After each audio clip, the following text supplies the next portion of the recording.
Hi guys, welcome back to brand new video. ఈ వీడియోలో వచ్చేసరికి మనకి ఏంటంటే మనకి దేవరా మూవీకి సంబంధించిన కొన్ని ఇంట్రెస్టింగ్ ఫ్యాక్ట్స్ అయితే మనం అడగబోతున్నాం అనమాట. అసలు దేవరా మూవీ డ్యూయల్ రోల్ ఉందని చెప్పేసి అంటారు. చాలా మంది ఏంటంటే దేవరా ఫాస్ట్ వచ్చినప్పటి నుంచి నేను ఫాస్ట్ అని కాపీ చేశారని చెప్పేసి అంటారు అనమాట.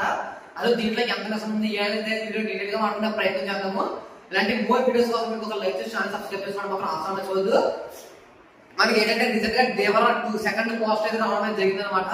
మనకు ఆల్రెడీ ఒకటి పోస్ట్ అయితే ఇప్పుడు రిలీజ్ చేశారు దేవరా మూవీ టీం వచ్చేసరికి. ఆ మూవీలో ఏంటంటే మనకి ఆ పోస్టర్ లో మనకు వచ్చేసరికి మన ఎన్టీఆర్ గారు అయితే ఉంటారు కదా, ఖచ్చితంగా పోస్టర్ ఉంటారనమాట. కింద మనకి టైటిల్ ఏదైతే ఉంటుందో దేవరా అనే టైటిల్ ఏదైతే ఉందో ఆ టైటిల్ మొత్తం కూడా రెడ్ కలర్ అయితే ఇవ్వడం అయితే జరిగింది అనమాట.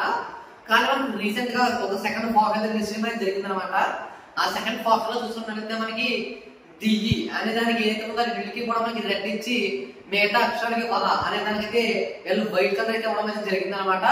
ఇక్కడ ఏంటంటే చాలా మంది అంతా ఏంటంటే దే అంటే దేవల అంటే వల అనే ఒక వ్యక్తి దేవల అని చెప్తే ఇంకో వ్యక్తి చెప్తూ ఉంటారు. డ్యూయల్ రూల్ అని చెప్పేసి అంటారు అనమాట.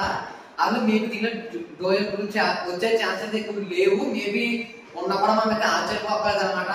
ఏంటంటే మనకి దీన్ని ఏంటంటే అక్కడ కూడా మనకి క్లారిటీ అయితే లేదు. మనకి మూవీ టీమ్ వాళ్ళు చెప్తేనే కానీ మనకి తెలియదు అనమాట. మనకి ఏంటంటే పోస్టర్ విషయానికి వచ్చినట్లయితే కల్కి మూవీ ఫస్ట్ ఏదైతే ఉందో సేమ్ అదే అంటే కల్కి మూవీలో ప్రభాస్ ఏదైతే పోజ్ పెట్టాడు అదే పోజ్ మనకి ఎన్టీఆర్ గారు సెకండ్ పోస్టర్ లో పెట్టడం అనేది చాలా మంది కాపీ కొట్టారు చెప్పేసి అన్నారనమాట. మనకి కలిగితే కాదు, మనకి హనుమాన్ మూవీలో హనుమంతుడి పోజ్ కూడా సేమ్ యాక్ట్ అయితే ఉందన్నమాట. దాన్ని చూసి కాపీ కొట్టని చెప్పేసి చాలా మంది అంటారనమాట. అసలు ఈ పోస్టర్ చూసిన తర్వాత మీరు కాపీ కొట్టాలనిపిస్తుందా ఏమనిపించింది మీకు అనిపిస్తుందో కామెంట్ చేసి చెప్పండి. అంటే మోర్ వీడియోస్ కోసం మీకు ఒక లైక్ చేసి సబ్స్క్రైబ్ చేసుకోవడం మాత్రం అవసరం చేసుకోండి.